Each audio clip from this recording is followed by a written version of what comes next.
What's good, y'all? This is Kaiju. We got Raphael, Bad Moon Rising by Mirage Comics. This is an older series. I think it came out about 2007. Each of the turtles has their own.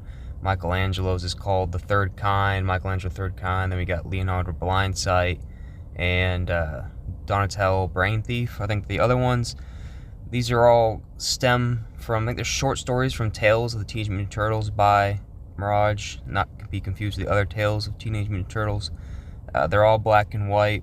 I haven't read those, but I think these come from that, and they're advertised in there, so I think these are kind of connected in some way. I'm just not sure. This is an interesting book. What drew me to it was the covers originally. I'd never heard of them. It was hard for me to find. They're not really out there. They're kind of hidden. You can see the art here. It's all black and white, like I said before. It's okay. It's nothing amazing. I did enjoy it. There are some panels that are really good. Here in a little bit, you'll see this huge owl picking up the house, which that was really, really cool. But anyways, to get to the story, there will be some spoilers. I do have shorter reviews on Instagram, whether or not I recommend the books without spoilers in them, but this one's definitely going to have spoilers. In the beginning of the book, you have Raphael and Shad. They're just sitting on the couch watching a scary movie, and this little girl knocks on the door named Lulu and asks them if they'll help her save her mom, Lilith, who's been kidnapped, and they're trying to find her. And Lilith said, "Can I let my dog in?" And what ends up being a werewolf is her dog named Sloane. And I'm not familiar with the character, but Raphael and the other characters seem to know her. She comes in as a werewolf, transfers into human, and they're saying that Lilith, the little girl's mom, and Sloane's like leader of their pack, has been kidnapped, and they can't find her pack. So they go on this crazy adventure. As you can see, they jump on these crazy big bats. There's big, huge animals everywhere. Raphael just hates this kind of stuff. He mentions it many times in the comics. In the comic, he hates the supernatural type stuff. And this book is pretty far out there. You can see they're riding giant bats, and they get attacked by other giant one-eyed creatures. So it is pretty cool in that regard. You're not going to get what you expect at all. They end up going to where Sloane last saw her packed, and you see that they've all been murdered. They got a severed head of a werewolf on there. Pretty nuts. So they go to continue to find Lilith. The big owl picks up their house. They have no idea how they're getting point A and point B, which is definitely kind of weird. And the house falls and drops on a giant jellyfish, which leads us somehow to Lilith's dad. I think it's pronounced Chiton, who's the king of Atlantis. It's pretty far out there. It gets really weird.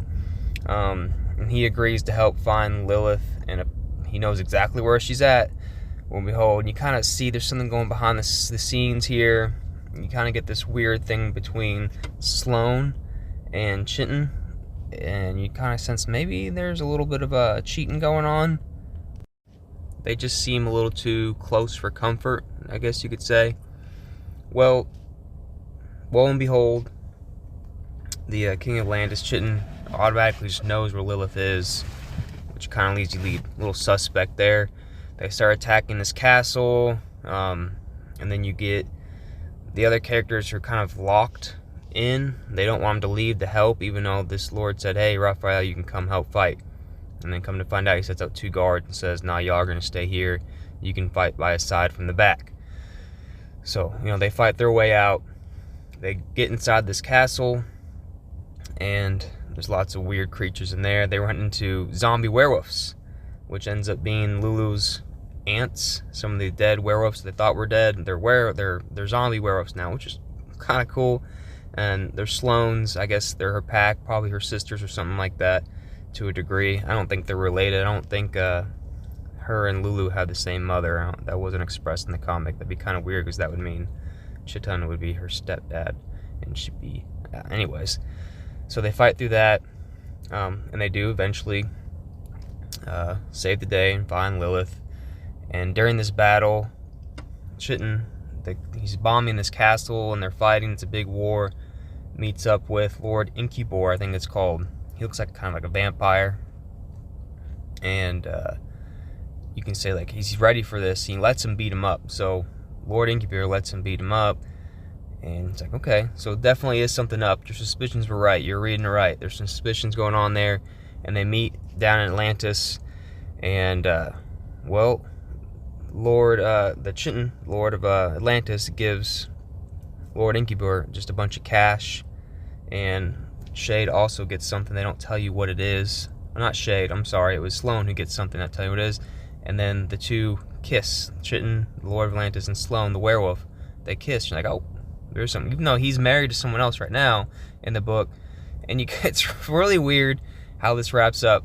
Apparently, he had her captured, Lilith, the mother, so that he could get child support, full custody of the child, and to prove that she was unfit to take care of the child because she got captured. I was not expecting this out of a Teenage Mutant Turtles book. It was really weird. I didn't like it. I'm being serious. It was a custody battle.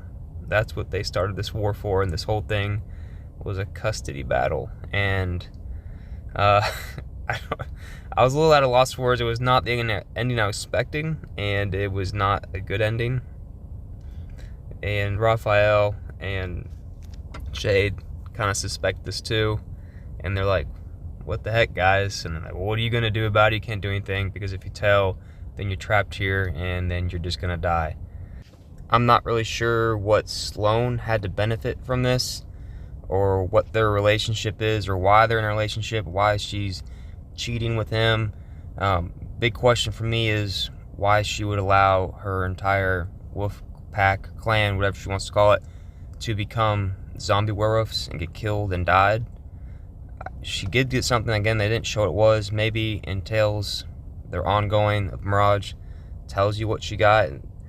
But that was a big question for me that didn't make a lot of sense. For the ultimate betrayal, lets her clan, or I say clan, her pack leader get kidnapped, maybe killed, and her whole entire pack just pretty much murdered. They never really even discussed that, which was odd to me as well.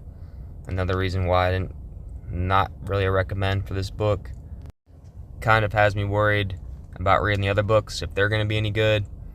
I don't know if they're by different writers or not. Maybe they are. Hopefully they are, because this was a little bizarre for me, even as a big Turtles fan. So not a recommend. If you can find it in a trade, maybe, but buying these comics individually, floppies, run you at least, as of 2021, $25 an issue. So if you can find a trade, that'd be the route to go, unless you're a big Turtles fan, need to complete it. Other than that, guys, thanks for watching. Please like and subscribe. Y'all have a good day. Peace.